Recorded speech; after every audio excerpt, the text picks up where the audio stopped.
Allez, bonsoir à toutes et à tous, bienvenue dans le Club Pancho. On est ravis de vous retrouver, émission enregistrée à chaud, voilà, il est 23h17 précisément. Coup de sifflet final a sonné au Parc des Princes et coup de froid, voilà, à Paris, l'OGC Nice a gagné le foot 3-1. Qui l'eût cru, messieurs, dames. On annonçait l'enfer, surtout avec la composition de départ du Paris Saint-Germain, et non, l'OGC Nice a gagné et a fait chuter pour la première fois de la saison en Ligue 1 le PSG 3-1.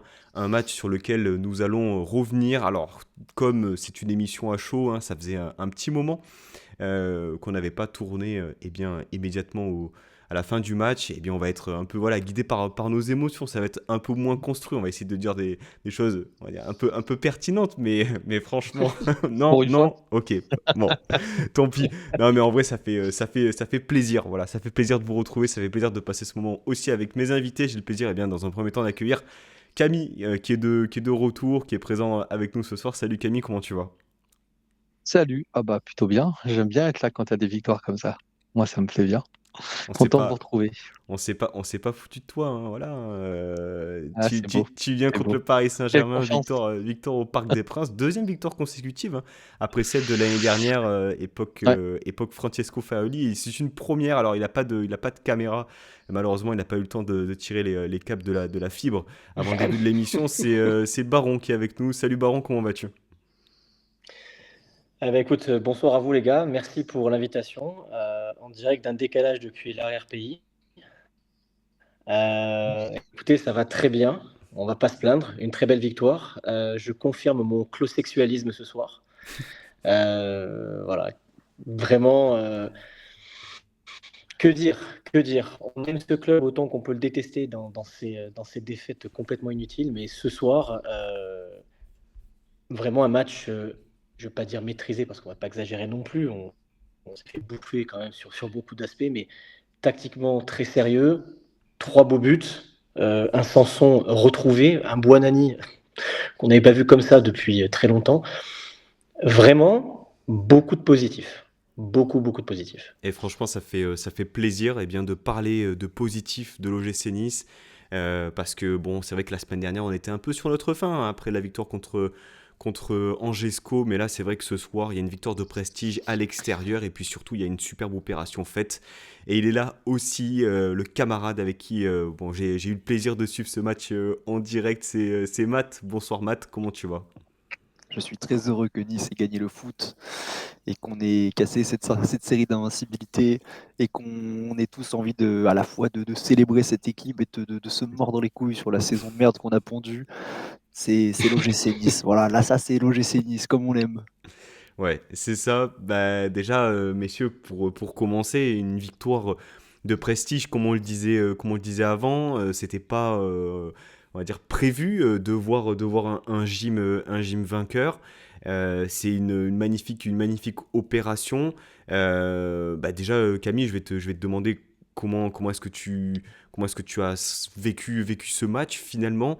On a serré les fesses un bon bout de temps. On sentait que ça pouvait être une soirée infernale. Et puis, progressivement, lorsque l'orage est passé, finalement, ça s'est un peu ouvert. Et finalement, c'est pas tant le foot qui l'a emporté ce soir, mais c'est plutôt, on va dire, un esprit de solidarité, de guerrier qui a fait plier le PSG. Ouais, je pense que c'est ça. Je suis super content de cette victoire. Je suis aussi un peu énervé parce que ça prouve encore une fois de plus que les joueurs choisissent leur match, dont un certain gardien de but qui a fait un match phénoménal ce soir, qui vraiment choisit ses matchs. C'est mon avis. Non, non, après, Euh, moi, j'avais balancé un petit message sur Twitter. Je ne dirais pas X parce que j'aime pas ce nom. Parce que, enfin, au début du match, parce que je savais que l'équipe était capable de nous faire rêver. Et ben, ce soir, elle nous a fait un petit peu rêver, même si on s'est fait bouffer dans le jeu. Je suis d'accord. Moi, je trouve qu'on a plutôt maîtrisé tactiquement et qu'on a respecté à la lettre, je pense, les consignes du coach Hayes. Et on a vraiment été solide en défense. Bon, Boulka nous aide beaucoup. certes, mais voilà, moi, tout à l'heure, Baron a dit qu'il était closexuel. Moi, je suis barsexuel ce soir et depuis quelques temps et encore plus ce soir. Bar, il a fait un match exceptionnel ce soir, je trouve. Il était présent partout et très propre et j'ai trouvé ça super chouette. Et voilà, et comme tu disais, c'est des guerriers, c'est une équipe et c'est une vraie équipe qu'on a vue ce soir. Une Ouais. vraie équipe qui sont battues ensemble et qui ont réussi à trouver des failles ensemble parce qu'on a marqué 3 buts, super beaux buts, construits en plus, 2 buts dans le jeu et un but sur coup franc. Et même si le match n'était pas super beau dans son ensemble, moi je retiens vraiment ça, c'est ces 3 beaux buts et le fait qu'on ait tous été soudés et qu'on soit tous battus ensemble. Qu'est-ce que tu retiens, toi, Baron, finalement, de ce match-là? Je parlais d'esprit de solidarité, de guerrier. Il y a eu des choix forts au démarrage de la part de Francaise. Quand tu vois le banc des remplacements, banc des remplaçants pardon, au démarrage, tu as du Boga, tu as du Diop, tu as du Guessant, tu as du Mofi. Tu as quand même des armes lourdes en fait, sur le banc des remplaçants. Et en fait, bon, ben, Hez fait le choix aussi de renforcer un peu plus le milieu de terrain en incorporant Morgan Sanson qui n'avait plus démarré depuis mai de l'année dernière. Une défense plutôt classique, composée notamment en raison de plusieurs absences. Et puis un duo d'attaque inédit de mémoire, Badreddine Bouanani Ouais. et Gaëtan Laborde. C'est vrai qu'au démarrage, Baron, on pouvait se dire aussi, bon, le plan est clair, ça va défendre, ça va attendre. Et finalement, tactiquement, Hez a réussi son coup ce soir. Mais quand on regarde bien la physionomie des matchs de notre club, euh, en ayant un peu discuté autour de moi, beaucoup de gens me disaient ce soir on va faire un grand match. Personnellement, j'y croyais pas trop parce que ça fait quand même plusieurs journées qu'on sort des bouillies de football. On prend pas de plaisir à venir au stade, on prend pas de plaisir à regarder les matchs. Mais on sait que cet OGC Nice, depuis 2-3 ans, dès qu'il s'agit de matchs de gala, en général, ils vont pas trop se planter. On va avoir de la qualité, on va avoir du jeu. Bon, je mets de côté un certain 3-1 qu'on a pris à la maison contre Monaco, sur lequel on n'avait pas fait grand-chose, mais c'est vrai qu'au démarrage, à la composition, bon, on se dit, voilà, les choix qui sont faits sont clairement défensifs. On va aller mettre le but, c'est impérial. Et puis, on va serrer les fesses en espérant prendre le point du match nul. Pour moi, personnellement, à partir du moment où on ramenait au moins un point, c'était déjà une réussite. Alors là, en plus, quand tu vas gagner 3-1, comme disait Camille, tu mets 3 beaux buts. Le premier but est magnifique. Le deuxième de Sanson, cette espèce de frappe acrobatique magnifique. Le troisième, encore une fois, Youssouf, de la tête, après ce but à Strasbourg. Et d'ailleurs, Youssouf, où voilà, on se pose de plus en plus la question, est-ce que ce n'est pas lui le successeur au capitana de Dante? C'est une très belle victoire, mais je vais rejoindre ce qui a été dit auparavant. C'est une victoire qui, pour moi, me laisse un goût frustrant dans la bouche de cette saison, encore une fois, et comme beaucoup de saisons du club. Parce qu'on sait qu'il y a un potentiel incroyable, parce qu'on sait qu'il y a des joueurs qui sont très bons dans cette équipe. Mais quand tu le disais, ce soir, on voit Boga sur le banc, Guessant sur le banc, Chaud sur le banc, qui sont censés être nos armes offensives, que tu démarres avec Laborde et Boanani qui sort un excellent match. Là où je suis content, c'est qu'on ne dépend plus d'individualité, comme ça a été le cas pendant un court moment de la saison avec Guessant. Il y a un collectif qui est fort, et je trouve que la force de Hay, justement, c'est d'avoir ressorti un collectif très fort pour aller faire cette victoire de prestige. Après, attention, hein, on connaît très bien notre club, on sait très bien que la semaine prochaine, on peut faire un caca culotte contre Reims. Hein. On connaît très très bien notre club, on sait comment on fonctionne. Donc, comme on le disait juste avant, profitons, savourons, c'est une très belle victoire. On a mis fin à la série d'invincibilité du PSG, qui est une machine de guerre, qui est le meilleur PSG de l'RQSI. C'est une très belle victoire de prestige. Maintenant, on va juste espérer que nos joueurs ne vont pas s'endormir dessus, parce que ce soir, on est 4e. On peut espérer un faux pas devant, ou peut-être même Marseille qui peut se saborder, ou Monaco qui peut faire des faux pas. On est dans une bonne position, on vient de se mettre un gros boost de positivité dans les têtes. Donc profitons et voilà, soyons derrière nos joueurs au stade pour ces derniers matchs qui restent. L'OGC Nice ce soir est bien à 54 points avec un match en plus. Monaco est troisième également avec 54 points. Marseille à 55 points. Matt, ce soir, l'OGC Nice est virtuellement quatrième, il y a effectivement cette opération. Mais j'aimerais revenir sur ce que disait un peu Baron. C'est vrai qu'il y avait ce vent un peu de positivisme autour de la rencontre où on se disait qu'on pouvait faire quelque chose. Effectivement, bon, il faut reprendre les choses dans son contexte quand même, hein. Paris joue une demi-finale de Ligue des Champions la semaine prochaine. Ils ont quand même aligné une sorte d'équipe type, hein, au démarrage, qui a quand même pas mal tourné au moment de l'heure de jeu. Mais c'est vrai qu'il y a ce côté vraiment très... on est très heureux ce soir. Mais est-ce que toi, tu ressens quand même un peu de frustration au regard de la saison où tu te dis que finalement, tu peux perdre 2-0 la semaine prochaine contre Reims. Tu as ce côté où tu manques quand même encore dans cette équipe et dans ce club, parce que ça se suit de saison en saison, une forme de régularité et ouais, de régularité dans le résultat finalement.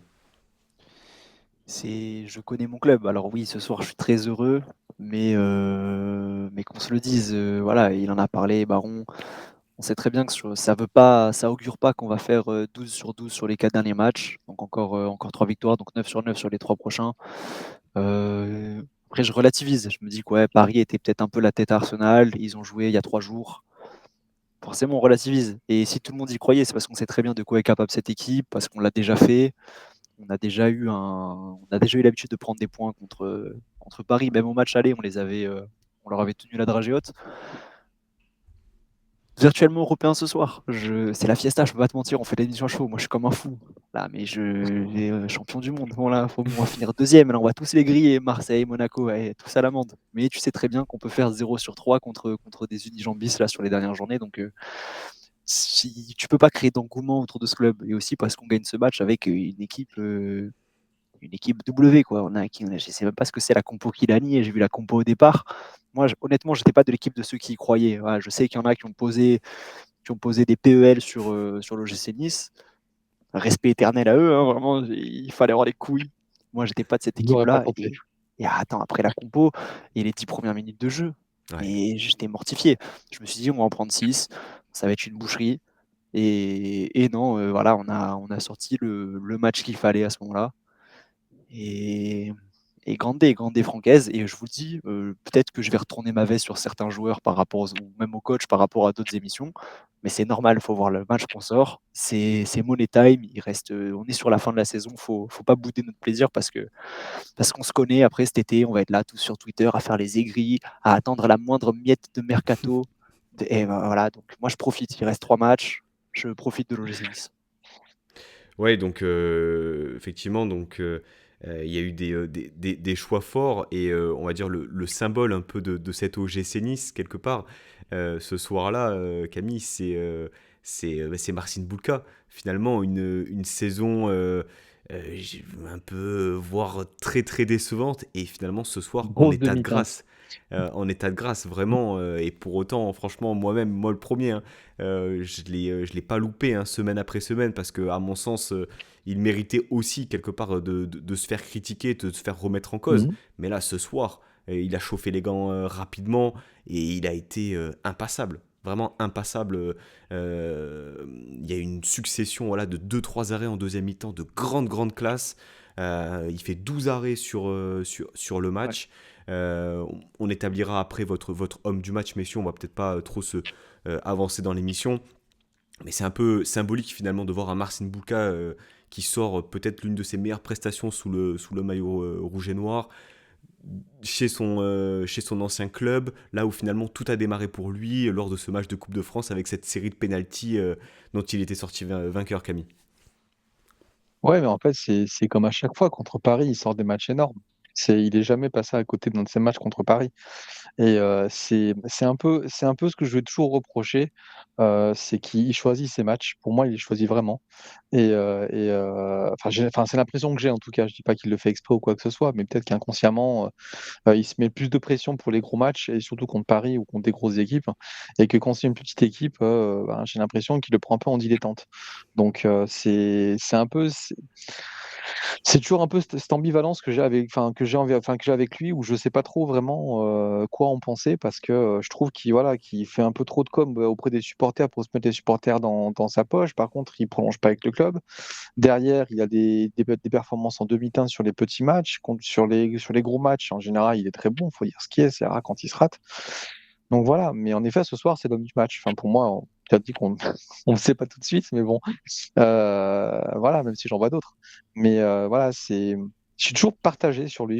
Enfin, je sais pas ce que vous en pensez vous, mais moi, j'ai l'impression qu'il doit encore franchir un cap dans la tête pour réussir à être performant sur tous les matchs, peu importe qui il a en face, peu importe qu'il est Reims, Cherbourg, Vannes, ce que vous voulez, Stade Briochin d'ailleurs. Non, c'était pas lui d'ailleurs, c'était Dupé d'ailleurs. Mais voilà, enfin, peu importe qui est en face de lui, mais je pense qu'il a ça encore à travailler. Mais c'est sûr que s'il travaille ça et qu'il va être régulier comme il l'a été ce soir, c'est sûr qu'il peut aller très très loin. Baron, comme bah, c'est ta première dans l'émission, j'aimerais bien un peu avoir ton ressenti sur Marcin Bulka, qui finalement a maintenu l'OGC Nice en vie alors que on s'est quand même fait asphyxier durant bien 25 minutes en première mi-temps, et qui a maintenu à flot le gym. Ensuite, Sanson marque sur le premier tir cadré de l'OGC Nice, Fabien Ruiz égalise, et ensuite il y a une deuxième mi-temps peut-être un peu plus terne de la part du Paris Saint-Germain, où Nice a su être ultra chirurgical, mais un match de patron ce soir de la part de Bulka. On sentait qu'il montait finalement en puissance au fil des arrêts, et il était infranchissable ce soir. Mais je vais être un peu en contradiction. Je ressens un petit peu ce que dit Camille. Pour moi, Bulka, quand il a signé chez nous, on sait que Paris a toujours une tradition de gardien assez intéressant. Et quand il a signé chez nous, c'était une très belle promesse. Et c'est vrai que ce match qui sort contre Paris en Coupe de France était exceptionnel. La saison dernière, on a un Bulka qui est globalement bon. Et cette saison, on sent quelqu'un de moins impliqué, de moins sérieux, plus brouillon. Je veux dire, en première mi-temps, il en fait encore une, qui a mis une action malheureusement dangereuse. Après, je vais relativiser parce que on a beaucoup vu Bulka, mais il ne faut pas oublier surtout qu'il y a eu une salve de tir de la part des Parisiens qui lui a permis de se mettre aussi en évidence. Ah, Il ne intéressant faut ce pas, que tu dis. faut pas l'oublier. Non, mais c'est vrai, c'est quelque chose qu'il faut aussi mettre en avant. Je veux dire, c'est un peu comme à l'époque, on disait qu'Anthony Lopez était le meilleur gardien de France, alors que le mec se faisait canarder parce que Lyon, c'est pas non plus la folie. Il y avait toujours une individualité qui ressortait. Pour moi, aujourd'hui, en fait, Bulka, déjà, je suis d'accord avec Camille, j'ai cette sensation qu'il donne l'impression de choisir ses matchs. Et ça, c'est quand même assez frustrant quand on connaît la qualité de ce joueur. Il y a beaucoup d'opérations de com, mais comme pas mal de nos joueurs, je veux dire, à une époque, c'est quelque chose que j'ai beaucoup reproché à Dante, d'être toujours Joga Bonito, toujours très gentil, le geste à la Ronaldinho, etc. Mais on le voyait pas forcément, on ressentait pas sur le terrain, sauf cette saison où, encore une fois, à plus de 40 balais, il tient la baraque, il est incroyable. D'un autre côté, voilà, je me dis, si on devait le perdre, c'est pas quelqu'un dont je pleurerais le départ. J'ai plus été peiné quand on a perdu Ospina, très honnêtement. Aujourd'hui, Bulka, j'ai cette sensation qu'il a un peu fait son temps chez nous. Je pense que lui aussi ressent qu'il a fait son temps chez nous. Il pense légitimement viser plus haut, c'est son droit, et je pense qu'il peut viser peut-être plus haut que le gym. Mais je rejoins complètement Camille sur le fait que sans régularité, oui, il pourrait peut-être viser un top club, mais à chauffer le banc pendant l'hiver, pas en étant titulaire. Quand on voit aujourd'hui un Benitez qui a été impérial avec Eindhoven, Ligue des Champions, etc., bon, qui va partir du club, il a eu une progression logique, même dans un championnat qu'on peut considérer inférieur par rapport à la Ligue 1. Par contre, en Coupe d'Europe, le mec, il a rarement déçu. Bulka, cette saison, si on finit 35e sur 36 en Ligue Europa, il a aussi sa petite part de responsabilité. Donc voilà, ce soir il sort un gros match, tant mieux. Je vais relativiser parce qu'il s'est bien fait canarder et donc ça lui a permis de bien se mettre en évidence aussi. Mais pour moi, ce soir, c'est pas l'homme du match. Très clairement, je pense qu'on a d'autres joueurs qu'on peut faire ressortir. Disons que pour la fin, quand je le vois qui serre le poing, avec sa superbe coupe, ses cheveux en arrière, avec on sent des grands mots, des grandes phrases un peu fortes. Oui, super, mais T'as peut-être plus vibré en sur première mi-temps, sur la célébration de Youssouf qui marque en embrassant le blason, quoi. Ah ouais. Après, les gars, pardon, je vais être un petit peu vieux jeu, mais ça, j'y crois plus. Ça, c'est vraiment un truc que j'y crois plus. Pour moi, très honnêtement, ce soir, encore une fois, Barre, je suis d'accord, très, très grand match. Mais encore une fois, Klos, mais merci Marseille. Merci Marseille. Combien de passes décisives cette saison? 10. Depuis quand on n'avait pas eu un latéral aussi prolifique? Ah ouais, c'est quoi la stat? Encore une fois, T'as raison. enfin, pour moi, Klose, il est incroyable. Encore une fois, pas de vague. Il fait les matchs qu'il faut. Il sort pas de trop dans les. Il est très travailleur. Ce soir encore, si je dis pas de bêtises, le deuxième but, encore une fois, une galette de Klose. Je veux dire, c'est un recrutement pour moi qui est parfait. Et aujourd'hui, je le mets et je le signe. Et on pourra même en reparler dans une autre émission et je serai prêt à venir m'excuser si je me suis trompé. Mais vous verrez qu'un Bombito ou un Abdelmonem, l'année prochaine, c'est pareil. Ça sera pareil. Pour moi, c'est la jurisprudence Abriel. Si vous vous rappelez bien d'Abriel, il a fait 3 saisons chez nous. La première saison, on voulait tous le pendre sur la place Masséna. La deuxième saison, on a commencé à se dire, ah quand même, la troisième saison, j'ai quand même rencontré des gens qui m'ont dit, ah c'est dommage qu'il s'en aille Abriel, parce que t'es un sacré joueur quand même. Voilà. Il faut laisser du temps, de l'adaptation, etc. Cette année, je vois beaucoup de gens qui parlent en mal de Bombito, alors que le mec, il débarque de la MLS où il jouait chez les Canucks de je sais pas quoi. Il arrive dans un championnat européen de certains niveaux. Il n'a pas trop été dégueulasse. Abdelmonem, qu'on a descendu aux enfers, alors que le type, il sort d'une saison énorme, Ligue des Champions, championnat, il enchaîne direct avec se pète, et on espère tous que ce n'est pas quelque chose de trop grave. Parce qu'il commençait à bien revenir. On a malheureusement une tradition dans notre club à enterrer trop vite certains joueurs. Pour moi, aujourd'hui, il faut capitaliser sur nos 2 latéraux. Enfin, même si Barre, ce soir, a joué dans une défense à 3. Mais bon, les gars, ça faisait combien de temps qu'on n'ait pas eu une paire de latéraux aussi forts dans notre club? Aussi intéressante. Barre, homme de la saison l'année dernière. Un peu plus compliqué cette année, mais il sort quand il faut, il fait des matchs sérieux. Klose, encore une fois, Klose, pour moi, Klose sexuel, les gars. Vraiment. J'adore sa calvasse. C'est rhétorique ou tu veux vraiment savoir c'était qui notre dernière paire de latéraux de ce niveau-là? Parce que pour moi, la dernière paire de latéraux de ce niveau-là, elle était largement meilleure. Elle était encore bien meilleure. Ah oui, oui. Attends, Albert Ricardo. Klose ne se blesse pas. Hein. Ah, Ricardo intouchable. Ricardo intouchable. Oui, mais Ricardo intouchable. Ouais. Ricardo, pour moi, c'est notre meilleur latéral depuis la remontée. Je suis d'accord. Intouchable. Alors que Cédric Varro existe. Mais Klose. Ouais, mais Cédric Varro, c'est les émotions qui parlent, les gars, c'est l'amour. Cédric Varro, c'est la remontée. Voilà, c'est la remontée, c'est la petite coupe avec le visage ambré du bronzage de l'été, c'est l'enfant du pays. Ça n'a rien à voir. Là, on parle d'émotion, on parle des montées au grillage auré où on avait des coups francs du Bison Everson. C'est encore différent. Là, moi, quand je vois Klose, je me dis, on a quand même un international, toujours international en équipe de France, et le mec déçoit rarement cette saison. Mais vraiment, je le dis, merci Mehdi Benatia, merci d'avoir fait cette sortie à moitié menaçante sur le je sais plus quel média, où il avait fait un petit peu le parrain pour mettre Klose dehors. Mais merci beaucoup, messieurs, merci. Aujourd'hui, vous avez Amir Murillo, le Panaméen, et vous avez Dedic avec sa coupe à moitié bizarre. Mais merci de nous avoir vendu Klose, vraiment. Vraiment. Pour moi, homme de la saison même, Klose. Ah, c'est intéressant ce que tu dis parce qu'on avait eu ce débat récemment avec Matt où la question se posait. Bon, là, on est un peu... voilà, on est encore dans le final de cette saison-là, mais quelques stats quand même sur Klose. Donc, passe décisive. Alors, j'ai pas le total sur la saison. Peut-être que Matt, tu l'as. On est sur un centre. J'ai 9 passes là. Un centre réussi, voilà, il est sur 1 sur 1, voilà, centre gagnant. 56 ballons touchés pour Klose, 5 duels remportés, il est à 5 sur 9 sur les duels. Voilà, 0 faute. Moi, surtout, alors je te rejoins complètement, Baron, mais surtout, on nous avait annoncé l'enfer défensivement. Et moi, c'est surtout là-dessus aussi que j'aimerais quand même qu'on revienne sur Klose. C'est-à-dire que l'apport offensif, il est indéniable. Il n'a jamais été aussi fort qu'un Ricardo Pereira débarrassé des blessures, on va dire, en termes apport statistique. Mais là, vraiment, c'est vrai qu'il a un pied magique. Voilà, Jonathan Klose. Donc, et puis, pareil. Pareil, les gars. Enfin, je veux dire... Il a 12 passes décisives, 11 en championnat et une en Europa League. Autant que ça en championnat? Bah écoute, là je suis tombé sur un compte. Mais je crois qu'il a... Les gars, je vous dis, Klose... 9. Klose, c'est le genre de mec qui va, je veux dire, tout le monde va tomber amoureux de lui. Moi, je prévois que les gens qui vont aller en Turquie pour se faire implanter des cheveux, quand ils vont voir Klose, ils vont arrêter d'y aller, hein.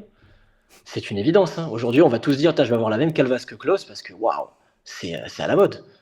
Ah non, mais vraiment, hein. Vraiment, Effectivement, vraiment. on est C'est- à, on est à Ouais, 10 passes 11 décisives passes décisives. en Ligue 1 et une en Europa League, ce qui fait quand même Attends, un total de 34 matchs, toutes compétitions confondues, 3 buts, 11 passes D pour l'instant pour Klose. Donc effectivement, on est sur un accomplissement quand même d'après Transfer Market pour les ah stats. non, ouais, en fait, là, je suis sur Transfer Market justement. Ils ont rajouté celle du PSG ce soir. Il est à 11 passes décisives, donc 12 avec celle d'Europa League. Ok. C'est-à-dire que pour l'instant, il est dans sa deuxième meilleure saison en passes décisives en Ligue 1. On Et va la peut-être. première, c'était avec Lens, non? La première, c'était avec Lens, 11 passes décisives. Et Marseille, 10 passes décisives. Il reste 3 matchs, hein. Et en 37 et en 34 matchs, hein. Là, il est qu'à 25 matchs avec nous, hein. Oh là là, Non, non, non, plus que ça. Combien de matchs avec nous? Si, Puis même, comme vous le disiez, hein, je veux dire, défensivement, c'est vrai qu'on se disait, Dante arrive sur la jante, ça va être compliqué. Youssouf, normalement, ne doit pas jouer en défense centrale, ça doit vraiment être du dépannage. Barr, c'était notre seule certitude de la saison dernière. On va chercher Bombito. Alors tout le monde rigolait de son nom, etc., qu'il arrivait de MLS, etc. Les premiers matchs, on s'est retrouvé avec une espèce de rock en défense aussi rapide que solide. Donc tout le monde nous annonçait que c'était le nouveau Maldini noir. Bon, encore une fois, on monte très vite en enflammade, comme on est redescendu très vite, mais moi, Bombito, personnellement, j'y crois. C'est comme Abdelmonem, j'y crois. Abdelmonem, je pense que ça peut être une très bonne surprise, mais le mec joue de malchance depuis le début, et ça me donne encore plus envie de le soutenir et d'être à fond derrière lui. Et Après, d'ailleurs, quand on voit... Abdelmonem, grosse pensée pour lui ce soir parce que jusqu'à sa blessure, je trouve il faisait globalement un son bon match. match. Tout à fait. Et voir son visage déconfit Hmm. Ouais. au moment de la blessure, je crois qu'il sort sur si bien. Il remet Ouais. pas le pied par Ah terre ouais. et ça a l'air grave. Fin de saison pour lui, je pense. Ouais, grosse force à lui et on espère qu'il va nous revenir en pleine forme l'année prochaine. Parce Et il faisait pareil, quand même son match, hein. Il faisait quand Ah ouais, même son carrément. match, Ah il oui, ah était oui, solide. il faisait un gros match. Et la Ouais. configuration de la rencontre, avec un bloc plutôt bas, beaucoup de duels, etc., c'est quelque chose qui lui convenait peut-être un peu plus que Ouais. de jouer haut, être dans une... Quoique, non, finalement, il l'a fait aussi contre Angers. Mais c'est vrai que pour le coup, c'est un coup de frein à un joueur qui commençait à enchaîner un peu, quoi. C'est dommage. Et pas trop, contrairement à d'autres dans la défense, pas trop gêné balle au pied, je trouve, Abdelmonem. Donc dans ce genre de oui. match où tu vas recevoir une grosse pression de l'adversaire, ça peut être très très pratique. Mais il a l'habitude, hein, je pense, hein. Il a l'habitude parce que quand on voit aujourd'hui les matchs de Ligue des Champions en Afrique et surtout l'énorme ambiance que tu peux avoir dans les stades égyptiens, je pense que pour lui, c'est quelque chose, cette pression-là, qui doit même, je pense, être plus forte dans certains stades égyptiens ou des stades du Maghreb. Je pense que pour lui, c'est quelque chose où il est habitué. Il doit être franchement habitué. Mais sinon, moi, il y a une chose aussi qui m'a un petit peu surpris ce soir. C'est le quatrième bon match d'affilée de Boudaoui. Ce mec, pour moi, reste une énigme complète. C'est... Je comprends pas. Chaque année, on se dit c'est sa saison. Chaque année, on reste sur notre fin. Et chaque année, on se dit ouais, mais quand même. Voilà. Ce soir encore, il nous fait un match qui est globalement honorable, malgré son physique très, très frêle. Mais il bouge pas, il est là, il est présent. C'est le quatrième bon match d'affilée qui nous sort. Et à l'image du club, c'est super frustrant parce qu'on se dit que ce mec-là a un potentiel incroyable. Et ça ne promet toujours pas. Ah, Il fait... moi, je suis pas forcément. Enfin, mon avis, il est connu sur Boudaoui, hein, donc. Eh ben, est-ce que Boudaoui fait un Euh, bon match ou est-ce qu'il fait juste pas un mauvais match? Moi, j'aurais plutôt dit qu'il fait pas un mauvais match et qu'il a Ouais, pas voilà. perdu trop de ballons et que voilà. Mais il a. De toute façon, il y avait un milieu avec enfin, on avait un milieu de terrain avec trois milieux qui étaient des milieux vraiment récupérateurs avec Rosario un peu plus en sentinelle. Mais je l'ai pas forcément vu, Boudaoui, sur ce match-là, tout comme Rosario, hein. Je l'ai pas vu non plus. Mais ils ont été dans l'ombre. qu'ils ont fait ce qu'il fallait, mais de là à dire que c'était un bon match, je sais pas. Pour moi, Boudaoui, voilà, pour moi, chez nous, il a atteint son plafond de verre. J'ai hâte de le voir ailleurs, voir ce qu'il peut donner, Ou en sub. éventuellement, mais je suis pas sûr qu'il aille bien plus haut. Ou en sub, hein. Moi, franchement, si on a des titulaires devant lui dans la rotation et que quand tu as besoin de faire souffler quelqu'un ou quoi, tu mets Boudaoui, je suis pas contre, mais il Ouais, faut mais qu'on arrête de il miser restera sur. pas en sub. C'est quand même très très dur d'envoyer un scud à Boudaoui après ce match, je trouve. Par contre, si on parle de la prestation de Boudaoui, comment ne pas parler de celle de Pablo Rosario? En fait, moi, ce que j'ai trouvé fort sur cette rencontre, c'est pas tant le match individuel Soldat. de Boudaoui, c'est surtout l'association avec Rosario qui était reconduite après Angers. Et j'ai trouvé pour le coup que c'était, alors, pas super esthétique. C'était pas très très beau. Par contre, dans le duel, dans l'engagement, je suis sur les stats de Rosario. Il est sur 2 duels sur 3 remportés. Il a 5 récupérations, une interception. Il se fait pas passer une seule fois. Il fait aucune faute. Donc en fait, dans ce registre-là aussi. Maintenant, c'est vrai que Boudaoui, pour le coup, ce qu'on peut lui reprocher, je trouve, même si Youssouf est un peu fautif, c'est peut-être le but. Je pense qu'il peut faire il peut sentir la présence de Fabian Ruiz dans son dos, il peut tendre la jambe, il peut faire quelque chose, un geste peut-être acrobatique pour casser cette liaison, peut-être sur le match. Maintenant, Baron, je pense que comme tu l'as décrit, c'est un peu le Boudaoui finalement qu'on connaît depuis qu'il est chez nous. C'est-à-dire qu'il a des phases vraiment où il rayonne, où il est performant, mais c'est vrai que j'ai pas en tête vraiment une saison référence. En même temps, c'est compliqué d'avoir une saison référence. Mais là, on parlait de Klose juste avant. Klose, pour moi, on est sur une saison qui est référence. C'est-à-dire que il y a des moments où il était un peu moins bon, mais on va dire quand il est moins bon, il est quand même dans la moyenne. Et Boudaoui, il y a des moments où vraiment c'était un peu plus compliqué.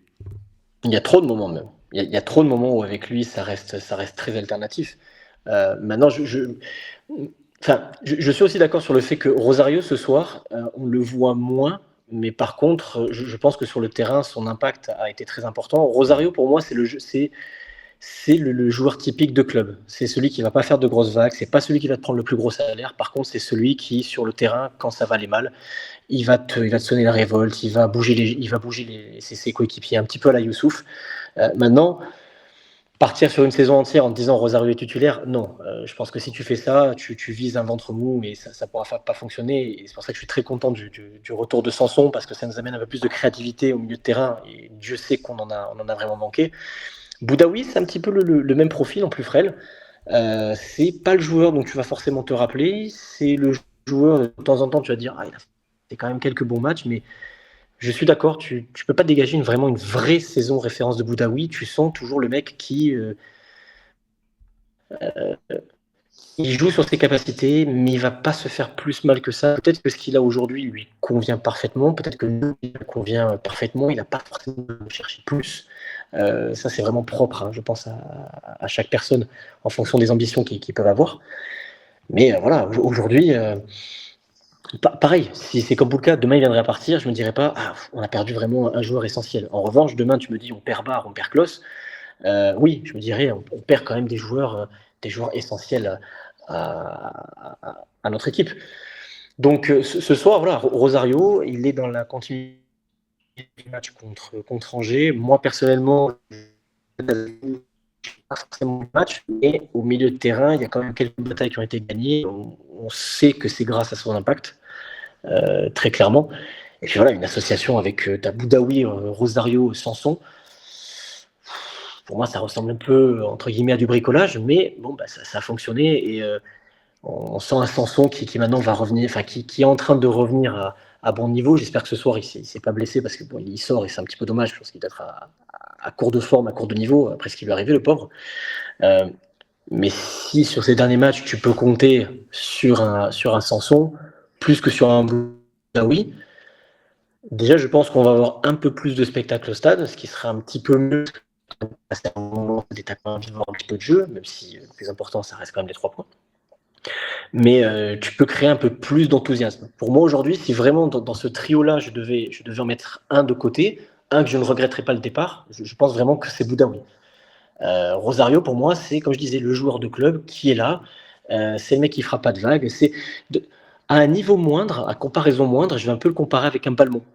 C'est le hargneux, le teigneux dont tu vas avoir besoin à un moment donné dans la saison, mais c'est pas forcément le mec qui va faire grand bruit si demain il n'est pas titulaire. Il va pas forcément te casser la tête, il va pas forcément faire de vagues euh, ou autre. Donc non, non, ce soir encore une fois, Hez les a posés sur la table très clairement avec cette composition, parce que quand on relit tout ce qui a été mis sur Twitter, c'était bon bah ce soir on prend une rouste, ah le CM tu t'es trompé, t'as mis les remplaçants. S'il y a vraiment beaucoup de gens qui étaient confiants d'une victoire à 3-1 ce soir, soit les mecs ils sont complètement illuminés, soit ils se sont dit c'est ce soir ou jamais, c'est la roulette russe. Mais personne n'aurait parié sur une victoire 3-1, et surtout quand tu vois la composition du milieu, tu te dis bon ben, on va faire les écarisseurs, on va les casser un peu des jambes, et puis bon, on va voir ce qui pourra se passer. Et, je veux dire, la stat que tu as sortie, elle est quand même assez équivoque. Aucune faute de Rosario. On parle quand même d'un mec dont la passion, c'est les tacles. Donc, Pour ouais, compléter quand un même. peu pour Boudaoui et apporter, on va dire, une dimension un peu plus statistique, 9 récupérations d'Hichem Boudaoui, 0 faute. Par contre, il a subi 2 fautes. Il a 3 sur 4 sur les duels remportés. Bon, ils ont touché peu de ballons, on est sur une trentaine. Matt, je vais te demander un peu ton ressenti sur le milieu de terrain. On a beaucoup parlé de la paire Rosario-Boudaoui, mais il faut aussi englober Morgan Sanson, hein, héros Ah, aussi ça. de ce soir, avec bien sûr ce premier but. Il ne faudra pas oublier cette nouvelle passe décisive de Badreddine Bouanani, hein, qui enchaîne, hein, 2 passes D ce soir, une passe D la semaine dernière. Lui, vraiment sorti de nulle part, hein, finalement, qui n'était même plus dans le groupe il y a quelques semaines. Morgan Sanson, doublé, hein, deuxième doublé depuis qu'il a logé l'OGC Nice, hein, Matt. Mais attends, mais Euh, tu veux une statistique tétanisante? on était sur un milieu Francesco Faioli, hein, si je puis me permettre. Oui, alors totalement. En plus de ça, moi je suis pas très d'accord avec Baron, je trouve cohérent ce milieu de terrain. En théorie, tu as un 6 de 8. C'est peut-être pas le plus beau football, mais ça peut fonctionner en théorie. Et surtout, statistique tétanisante, Morgan Sanson, première titularisation, 2 buts, plus de buts que Jérémy Boga cette saison. Est-ce qu'on peut s'attarder sur cette stat, s'il vous plaît? Ah, merci. Le type, Et il a rien surtout, demandé. Ah, tu qu'il aille, voulais ouais, sortir, hein. qu'il aille se faire foutre, lui. Et c'est pas pour rien qu'il est sur le banc, qu'il est sur le banc aujourd'hui. Il y a eu des arbitrages de la part de Francaise. On a bien compris qui faisait quoi à l'entraînement. Et, euh, et Morgan Sanson, il a montré ce que c'était un milieu de terrain qui était capable de se projeter un petit peu dans la surface de réparation. Voilà, hein, d'apporter un petit peu plus haut sur le terrain. Le type, il fait des courses verticales, hein, parce que j'aime bien Hicham Boudaoui, il est gentil, c'est le joueur le plus technique on s'en fout. Hein, voilà. Un milieu de terrain, c'est pas que jouer au milieu du terrain. Voilà, de temps en temps, il y a ce petit dépassement de fonction. Et je sais pas si c'est son ADN d'ancien Marseillais là, qui lui a fait bouillir le sang ou quoi, mais il les a fusillés, les Parisiens, voilà, 2 balles, 2 buts, et un deuxième but. Mais quel deuxième but, messieurs? Est-ce qu'on peut Magnifique, parler de ce deuxième but? magnifique. Un but à la Laborde, Il est fou ce Oui, but. il faut le dire. Ouais, Il est fou ce but. il me semble, en première intention de Klose sur une remise de Ouais. Boanani, hein, qui est concerné par les 3 buts ce soir, avant-dernier passeur. Et puis, un but, voilà, début de la deuxième mi-temps, qui survient un peu de nulle part, une qualité technique vraiment supérieure là-dessus. Et comme tu l'as dit, Matt, un milieu de terrain qui est un peu plus porté vers l'avant, qui permet d'apporter un peu plus de présence, et qui pouvait le faire, puisque à ce moment-là, tu avais quand même 2 derniers. C'est vrai que aussi, tactiquement, je trouve que c'est quand même intéressant d'avoir incorporé Sanson. Ça permet peut-être un meilleur équilibre. C'est vrai que des fois, lorsqu'il y avait une montée dans un double pivot d'un des deux milieux de terrain, il y avait une forme de déséquilibre qui s'installait. Or, on a quand même l'impression qu'il y a peut-être quelque chose à aller chercher peut-être dans cette configuration. Est-ce que vous pensez que ce choix tactique-là est circonstanciel au vu de la rencontre, ou est-ce que vous pensez vraiment qu'il y a peut-être quelque chose à aller chercher finalement, cette disposition-là qu'on avait vu un peu plus tôt dans la saison, hein, une pointe basse avec deux milieux de 8, mais il y avait quatre défenseurs finalement. Ou est-ce que vous imaginez qu'on verra un système tactique assez courant francaise, à savoir deux ailiers, une paire de milieux de terrain, Camille, t'en penses quoi? Moi, je pense que c'était adapté à ce match-là. La preuve, c'est que les Parisiens ont essayé de passer tout le temps par les côtés parce qu'au milieu de terrain, c'était complètement bouché parce qu'il y avait vraiment une grosse présence au milieu de terrain. D'ailleurs, tu disais tout à l'heure, hein, Boudaoui n'a pas touché beaucoup de ballons, une trentaine de ballons, ce qui est vraiment pas énorme pour un milieu de terrain. Donc, ce qui veut dire que Paris, voilà, Paris a essayé de passer par les côtés parce qu'au milieu, ça passait pas. Donc, pour moi, c'était vraiment circonstanciel sur ce match-là pour éviter justement les incursions de Vitinha, de Joao Neves. Je pense que Hayes, il a vraiment bien analysé son match et pour moi, ce match, parce qu'on n'en parle pas de lui aussi, on parle un peu, mais pour moi, tactiquement, c'est Hayes, enfin, c'est une victoire pour Hayes aussi, qui a vraiment adapté la bonne tactique à Paris, des blocs bas comme ils n'aiment pas, comme on a parlé un petit peu en avant émission. Et, euh, et, euh, et voilà, mais je, j'ai un doute sur le fait qu'ils reconduisent cette tactique sur les prochains matchs. Stade de Reims, peut-être contre Rennes, on verra, et encore, je suis même pas sûr. Mais non, je suis pas sûr qu'on voit ça. Moi, je pense plutôt qu'on va partir sur le bon vieux 3-4-3 qu'on a l'habitude de voir depuis le début de la saison, parce que c'est un peu ce qu'il aime. Donc voilà, après, c'est mon avis, mais je pense que c'était vraiment pour ce match-là qu'il a fait ça. Baron, est-ce que tu imagines finalement que ce choix tactique-là, d'avoir, on va dire, non pas un troisième ailier ou un ailier intérieur, appelle-le comme tu veux, mais finalement un milieu de terrain un peu plus offensif, comme Morgan Sanson, finalement te permet un équilibre du milieu de terrain comment dire, un collectif un peu plus, un peu moins décousu finalement. Mais je pense que ce soir, surtout Hez, euh, je pense qu'il va commencer un petit peu à se casser la tête parce qu'au final, il a des joueurs qui sont entre guillemets punis de par leur implication, de par les différents bruits qu'on a pu entendre. Après, on n'est pas au cœur du groupe, donc on ne sait pas vraiment ce qui se passe. Mais quand on voit qu'aujourd'hui, il est capable de se passer d'un Boga, d'un Guessant, d'un Shaw, et que malgré tout, on a une équipe cohérente sur le terrain qui fait bloc tous ensemble. Et ça, c'est vraiment quelque chose qui est important à montrer. L'équipe a fait corps, tous les joueurs ont fait corps ensemble. Euh, je pense qu'aujourd'hui, pour lui, le casse-tête, ça va être de se dire, bon, j'ai quand même des armes offensives qui peuvent un petit peu dynamiter les ailes, mais est-ce que je vais privilégier le résultat à la cohésion générale du groupe et peut-être euh, comment dire, mettre en banqueroute certaines options pour aller chercher l'Europe, enfin, les meilleures places européennes, en l'occurrence au moins la Ligue des Champions, en cette fin de saison. Je pense que pour lui aujourd'hui, ça va être un vrai casse-tête parce que je rejoins Camille à 100%, qui est faite ce soir, elle est adaptée au PSG, elle est adaptée à l'analyse qu'a pu faire Francaise et c'est définitivement une victoire pour lui.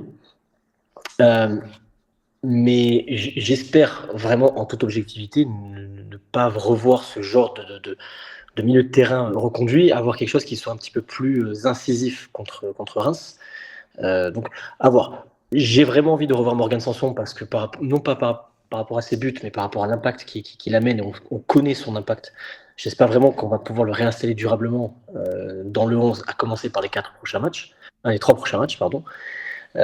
Après, en revanche, voilà, tu peux pas vraiment capitaliser sur une paire Boudaoui, Rosario. Tu sais très bien que ça va être compliqué. Tu vas pas avoir quelque chose de vraiment intéressant, sauf si demain tu viens encore une fois pour aller jouer sur un bloc bas et pour voilà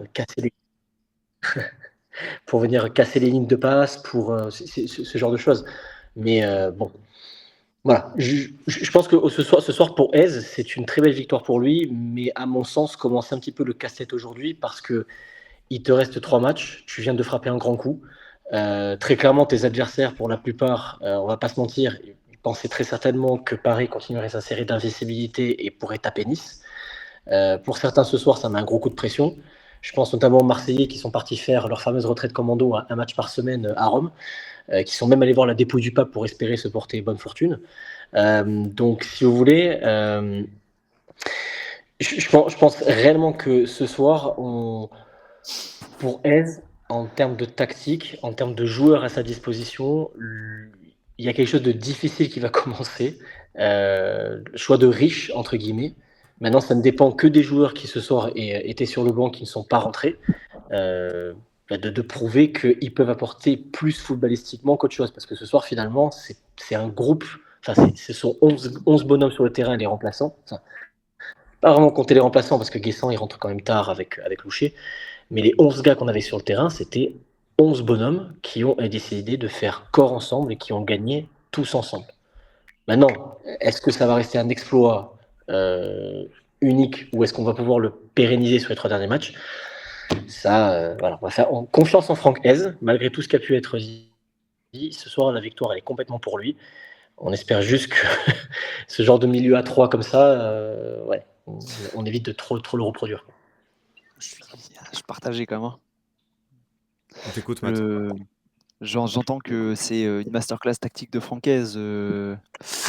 J'ai un peu du mal. En vrai, pour moi, il a mis les 11 gars les plus déterminés, mais c'est pas une masterclass tactique. Il a fallu un cœur énorme sur ce match et d'ailleurs à justifier par, je crois que c'est sur DAZN qu'il a dit qu'il n'avait pas l'équipe pour jouer en transition. Je vous laisserai regarder ce qu'il y avait sur le banc. S'il dit qu'il n'a pas l'équipe pour jouer en transition, c'est qu'il estime que les mecs qui sont sur le banc sont juste, sont vraiment des punis. Voilà, c'est des sanctions. Et surtout, et ce qui lui sauve le match à Francaise, c'est Badreddine Bouanani, qu'on se le dise. Parce que, à part quand le ballon était dans ses pieds, tactiquement, collectivement, il ne se passait pas grand-chose. Et il a bonifié un nombre de ballons incalculable. Ça a été le seul qui a réussi à créer des choses. Et on a eu un joueur qui individuellement est sorti du lot pour faire du bien à tout le collectif, au-delà de la réussite qu'on a pu avoir devant la cage. Mais je trouve que tactiquement, le match, c'était difficile sur le plan offensif. Après, défensivement, mettre un bloc bas devant contre Paris, ok. Mais on n'est pas les premiers à le faire. Nantes l'a fait mardi, plein de clubs l'ont fait cette année. Et pas mal de clubs ont récupéré des points. Mais ouais, collectivement, il va falloir surtout que les punis se remettent un peu au travail parce que ça va être long de finir la saison avec aussi peu de joueurs sur qui compter. Est-ce que finalement cette gestion de Francaise, ça va pas faire naître un groupe parce que il y a des choix quand même qui sont forts avec beaucoup de joueurs potentiellement titulaires qui sont sur le banc de touche. Mais finalement, tu t'aperçois que quelque part, bah ouais, tu as fait peut-être le choix de miser sur le duel, etc. Et que finalement, il y a des joueurs qui méritaient des titulaires, qui ont mérité de jouer et qui ont réussi quelque part à prendre le pas sur certains autres joueurs. J'ai quand même l'impression, alors sans être dans la culture de l'instant, que finalement il y a peut-être un message, quoi. Il y a peut-être un message qui a été envoyé à certains et que peut-être que certains sont dans un confort depuis un certain temps. Et là, on leur montre qu'on peut gagner au Paris Saint-Germain, à Paris, sans les faire rentrer, quoi. Shaw, Boga notamment. Je sais pas ce que vous en pensez. Complètement. Aujourd'hui, je pense que des mecs comme Chou, comme Boga ou comme Guessant, ils se voient déjà aller jouer dans les plus grands clubs, ils se voient déjà aller en Angleterre ou autre. Aujourd'hui, clairement, Hez leur fait comprendre que les gars, vous pouvez être très forts, tout ce que vous voulez apporter sur la saison, etc. C'est moi qui fais l'équipe, c'est moi qui décide. Donc aujourd'hui, déjà aussi, le message qui est envoyé est quand même assez fort. Maintenant, on sait très bien que c'est des joueurs qui ont une forte valeur marchande. Enfin, forte, tout est relatif. Je pense que Guessant, aujourd'hui, c'est notre plus grosse valeur marchande. Mais enfin, j'espère que Guessant va un peu se remettre la tête à l'endroit parce qu'il a fait quelques très bons matchs. C'était notre arme offensive qu'on n'attendait pas forcément en début de saison. À un moment donné, je ne sais pas si c'est lui tout seul ou peut-être les entourages, parce qu'on sait très bien que les entourages des joueurs de foot sont parfois nocifs, mais qu'il ait disparu comme ça de la circulation alors que le mec, vraiment percutant, incisif, il est même plus dans le 11, il rentre ce soir à la 84e. Je veux dire, je te rejoins complètement. Le message qui est envoyé, c'est aujourd'hui, on va aller chercher l'Europe avec des mecs motivés, avec des mecs qui s'inscrivent dans un projet à une certaine durée. Si vous n'êtes pas forcément motivé d'être avec nous, les gars, vous perdez en temps de jeu, vous perdez forcément en visibilité, peut-être pas forcément en valeur. Mais j'apprécie, très sincèrement, j'apprécie aujourd'hui que le board de l'OGC Nice laisse la possibilité à Hez de pouvoir gérer comme il le souhaite et de faire fi, si vous voulez, de certaines, on va dire certains projets financiers qui seraient autour de ces joueurs-là. C'est quelque chose c'est un ressenti que j'ai, c'est quelque chose qui me plaît. On met enfin le club en.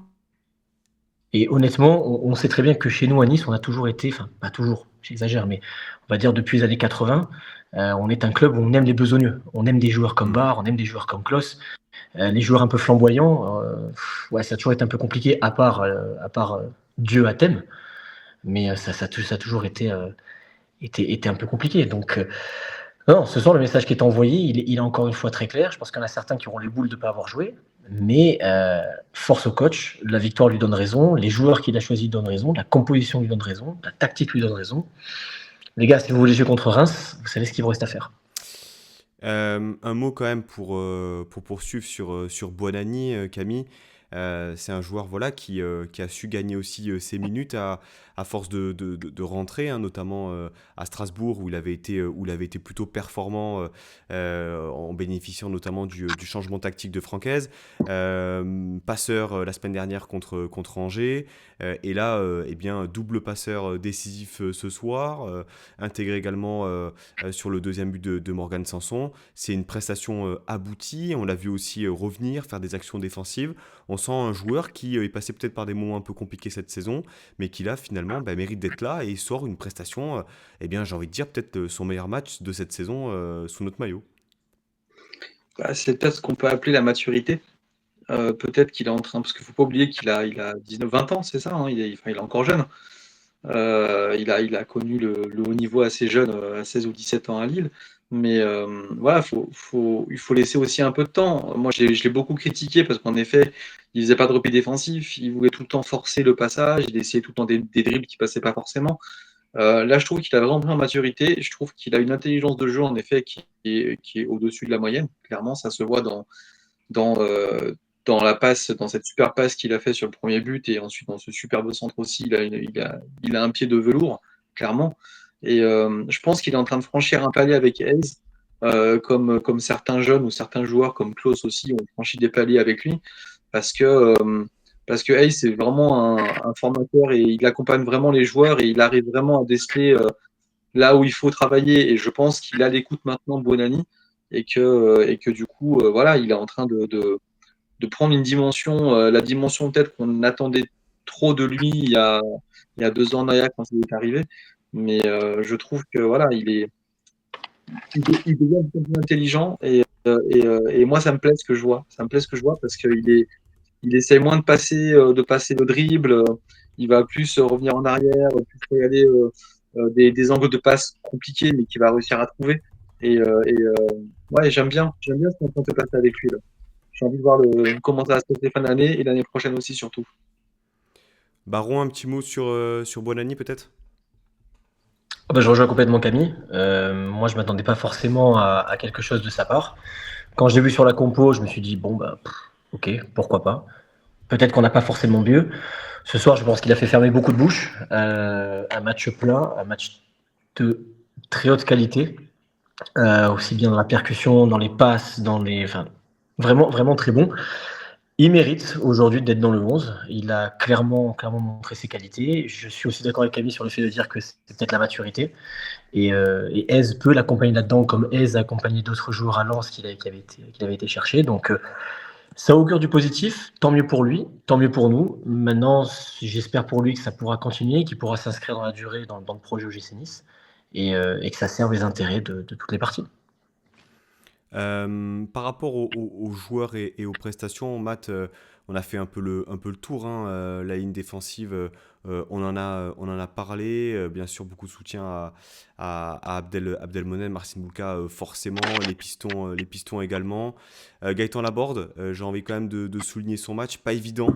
Envoyé un peu au charbon. On se disait pendant le match que on aurait peut-être voulu voir Guessant un peu plus tôt dans la rencontre, ou alors peut-être à la place de Buonanni, où on a été étonné de voir Diop rentrer à ce moment-là.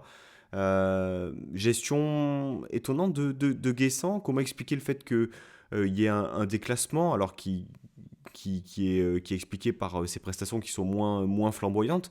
Mais en tout cas, voilà, il rentre, je crois, à la 85e. Donc, ouais, un peu ton ressenti sur le match de Laborde et la gestion de Guessant sur ce match de ce soir. Ben, le choix de la board, limite, c'est peut-être le plus cohérent tactiquement avec ce qu'a essayé de mettre en place Eze. On connaît le style de jeu du joueur.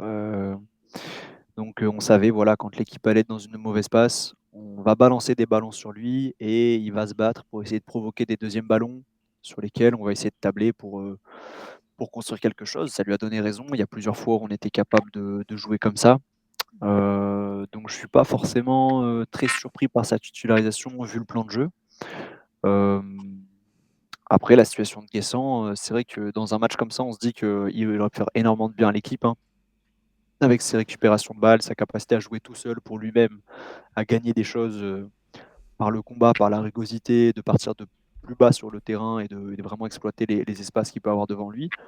Mais force est de constater que Francaise a choisi de faire rentrer Sofiane Diop, qui n'était pas non plus en odeur de sainteté récemment, et que l'entrée de Diop, elle reste pertinente, il a mis du cœur à l'ouvrage sur le pressing, et que ben, quand il est rentré pour les 5 dernières minutes, 10 dernières minutes, Guessant, on l'a moins vu faire ce travail-là, on l'a un peu plus vu trottiner, le langage corporel était peut-être un peu moins bon.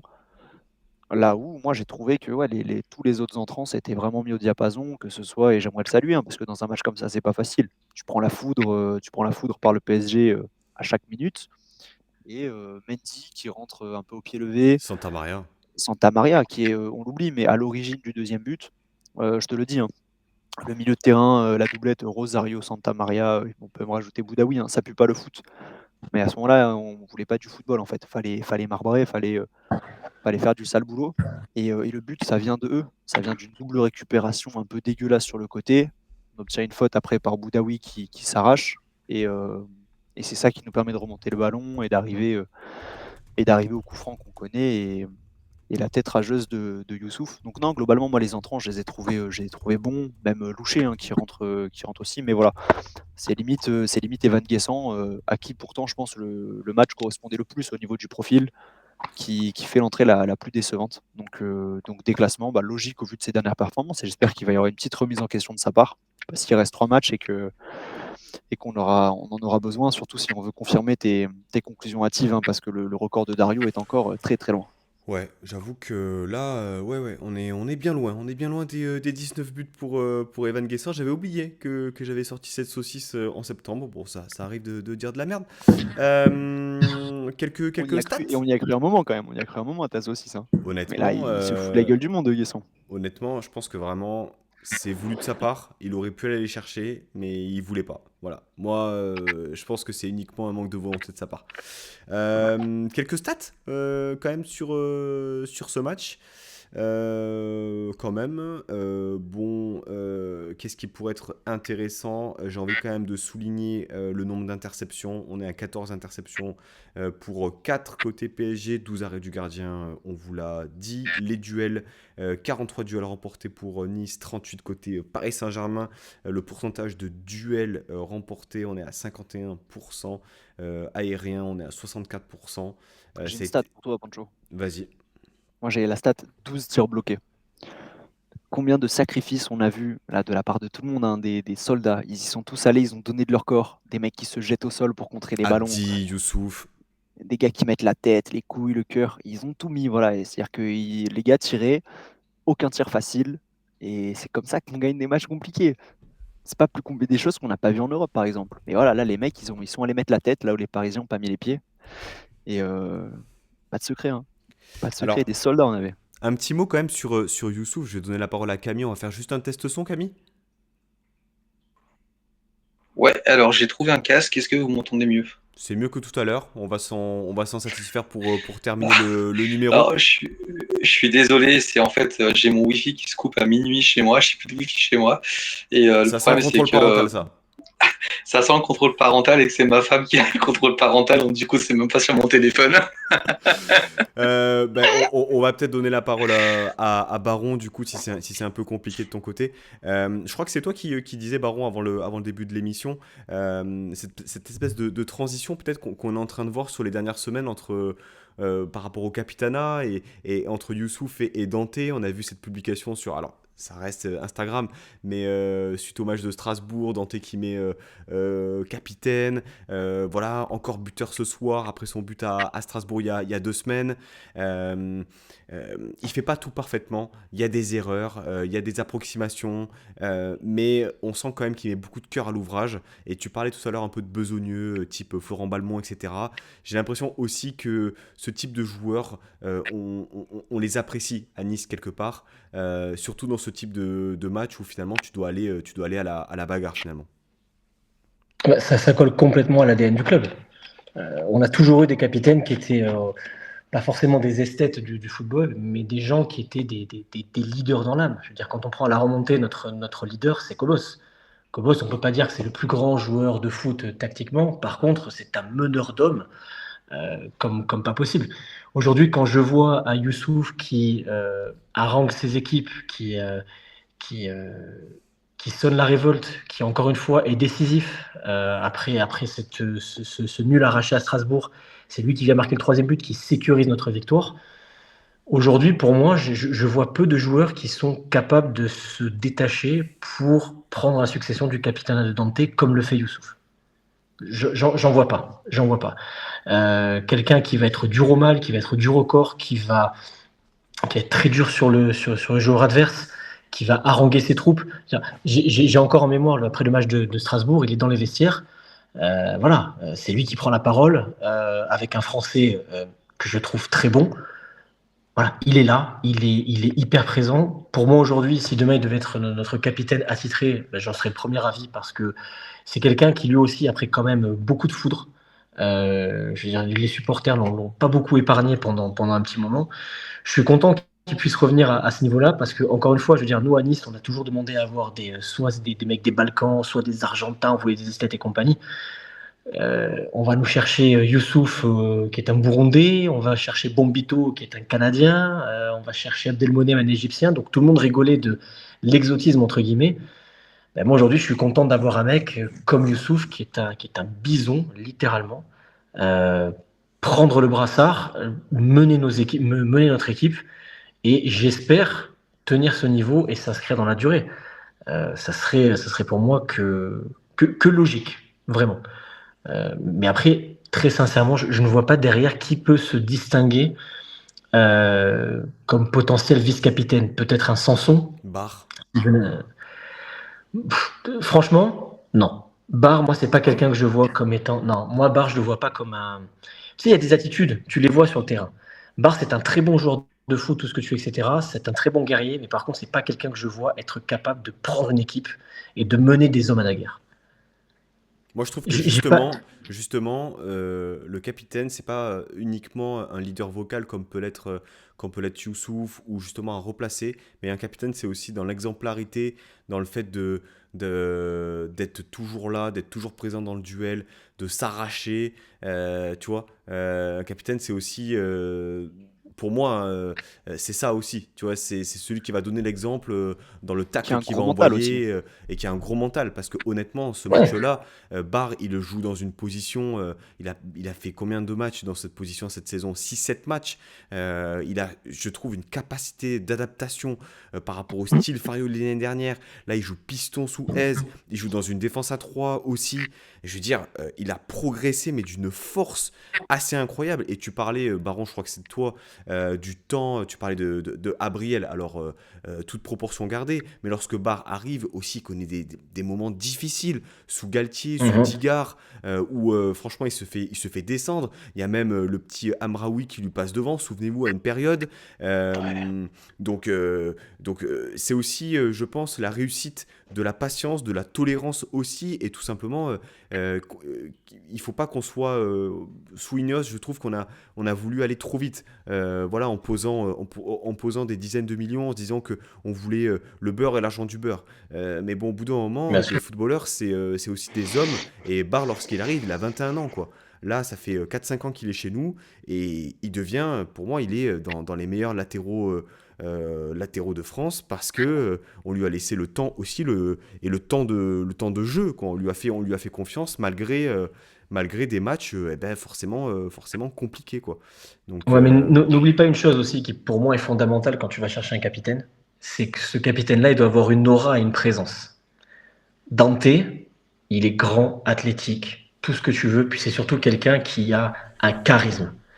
Barr, même si j'adore le joueur, c'est pas le mec le plus charismatique. À l'inverse, un Youssouf, moi je trouve que c'est quelqu'un, c'est un papa. Youssouf, c'est un daron. C'est celui qui vraiment va prendre son équipe, va mener ses hommes, va avoir ce charisme, cette présence. Et ça s'est vachement affirmé cette saison, je trouve. Ça s'est vachement affirmé cette saison. Donc, Barr, pourquoi pas dans le futur, en devenir, à voir, mais personnellement, c'est vraiment pas le genre de mec que je verrais capitaine. J'espère me tromper parce qu'encore une fois, la dimension qu'il a pris chez nous, elle est forte. Mais ouais, tu vois, quelqu'un que je verrais bien aussi s'imposer potentiellement comme un vice-capitaine, de par déjà son passé international, ses qualités, etc. S'il venait à s'inscrire plus longtemps dans le projet, c'est Klose. Ah, tu vois, typiquement, non. Non. Moi, je ne vois pas capitaine non plus. Ouais. Après, là, Non, vice-capitaine. Les gars, débat parallèle, là, pour le coup. On va passer à la rubrique que vous attendez tous. La rubrique qui fait trop plaisir, parce que quand on gagne à Paris, déjà, ça arrive pas souvent. Mais en plus de ça, lorsqu'on fait on fait un gros match. Camille, quel est pour toi, je te laisse l'honneur de commencer. La particularité du MVP, vous le savez, hein, vous devez donner un joueur différent, hein, et pas deux joueurs, hein, un joueur.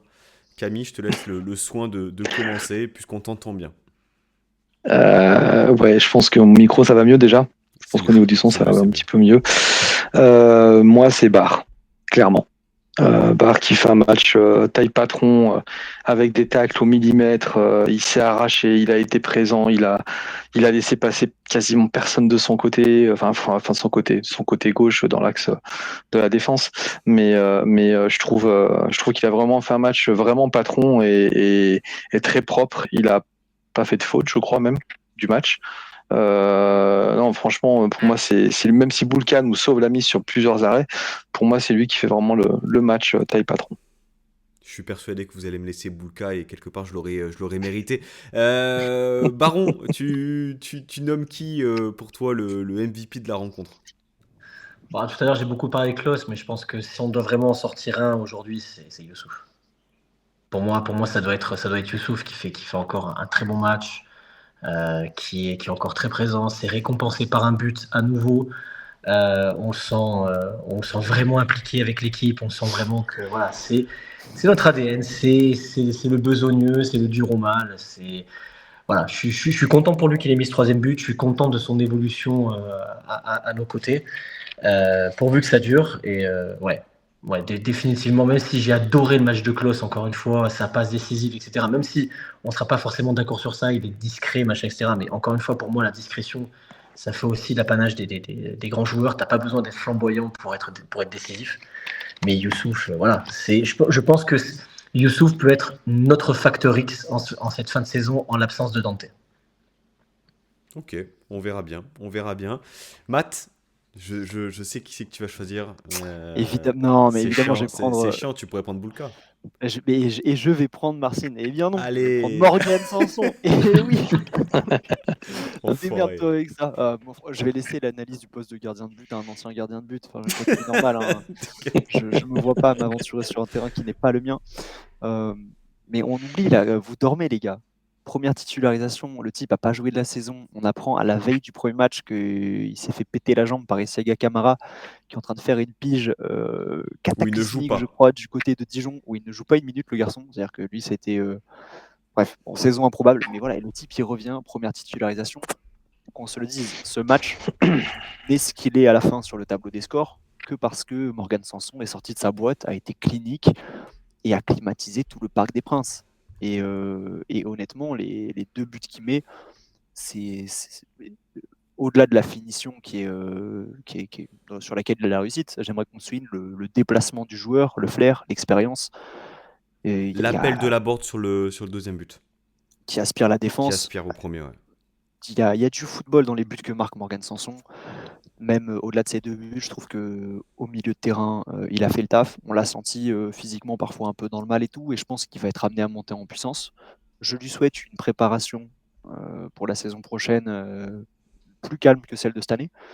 Et parce que en fait, c'est peut-être notre meilleur milieu de terrain sur une saison. Si le gars est dispo, je pense il faudra prendre en compte l'absence de Morgan Sanson quand on jugera le résultat final de la saison. Donc merci Morgan. Je ne sais pas si son contrat court encore sur longtemps, mais moi je continue bien volontiers avec Morgan Sanson qui m'a fait beaucoup, beaucoup, même beaucoup, beaucoup de plaisir sur ce match. Et quel tir, quelle reprise acrobatique. Le football, messieurs, le football, c'est aussi marquer des buts. Vous êtes là, vous me parlez de oui, c'est la bagarre, c'est les guerriers, c'est mettre des buts, putain, c'est le but du jeu. Ça s'appelle un but. Voilà, il a mis 2 buts, c'est tout. Voilà, et autre MVP, mais semi-MVP pour moi, Gigio Donnarumma. Gros match, mon grand. Merci pour tout. On se retrouve la saison prochaine. C'est surcoté. Il sort du match lorsque Abdi vient le chatouiller. J'ai bien aimé aussi ça, le côté caractère, le côté on n'a pas peur. Certes, on joue contre une équipe qui est déjà championne de France, mais ça aussi, j'ai bien aimé le caractère global de l'équipe. Je vais aller sur Badreddine Bonani. Voilà. Parce que, comme tu l'as dit, vrai bon match. Non, non, je rigole. Non, non, à saluer, bien sûr. Mais sur ce match-là, Marcin Bulka, et parce que aussi, on fait des émissions, on débrief et on allume certains joueurs pour justement eh bien, constater et concéder que là-dessus, il n'y a rien à dire. Il n'y a rien à dire. Il a fait un match splendide. Je dirais peut-être même son meilleur match sous notre maillot, euh, où il a fait voilà, des arrêts décisifs qui nous ont maintenus, qui nous ont rassurés. Et quand il avait les gants qui ont chauffé, ben derrière, c'est beaucoup plus simple de capter les ballons, c'est beaucoup plus simple d'être rassurant dans la surface, c'est beaucoup plus simple d'être en confiance et donc de diffuser cette confiance à la ligne défensive. Petit bémol, c'est dommage voilà, de faire 12 arrêts et d'arriver en fait en surchauffe et d'être en confiance et de dégager cette confiance-là qu'à ce moment-là. Voilà, c'est juste ce petit bémol-là, mais là-dessus, franchement, prestation de haut niveau de la part du portier polonais. N'hésite pas voilà, à signer ton contrat en revenant sur Nice, ça coûte rien, afin de nous libérer aussi d'une gestion quand même cet été qui risque de s'annoncer quand même particulièrement lourde. Messieurs, si eh bien, vous le voulez bien, on va clôturer ce numéro. Voilà, une bonne heure 10 d'émission. C'était un plaisir, en tout cas, de partager ce moment avec vous, de revenir sur cette belle victoire qui relance aussi cette course à la Ligue des Champions, oui, parce qu'il y a quand même quelque chose à aller chercher au bout eh bien, à la fin de saison. La semaine prochaine, c'est Reims à domicile. Camille, Baron, Matt avait quelque chose à rajouter. Petite dédicace aux 400 braves qui ont fait le Ah, déplacement bien jusqu'à sûr, bien Paris sûr. parce que Ah putain, oui, le 7 chouette, de ouais. Nice à la fin, On les a c'était attendus. Ouais, Hein. On et les en a plus, entendus. ouais, ouais, bravo les gars, ouais. petit pensée à vous. Faudra juste m'expliquer pourquoi ils étaient 800 alors qu'on avait des masques en 2020 et là ils sont 400 alors qu'il n'y a pas de jauge. Voilà. Mais ça c'était juste la question du soir. Messieurs, merci beaucoup. Baron, merci beaucoup à toi pour ta première. T'as été au top, hein, en espérant que la prochaine fois tu auras la fibre. Messieurs, en vous souhaitant un agréable week-end. La vie est tellement douce lorsque l'OGC Nice gagne le foot. Passez un excellent week-end et on se retrouve très Ouais, très vite pour parler de l'OGC Nice parce que, eh oui, on l'a pas dit, un avant-match et une première victoire de la saison et ça, c'est notable. La Bayeta, Issa c'est Nissa beau. et à bientôt. Ciao, ciao. Issa, Merci les gars. Nissa, salut.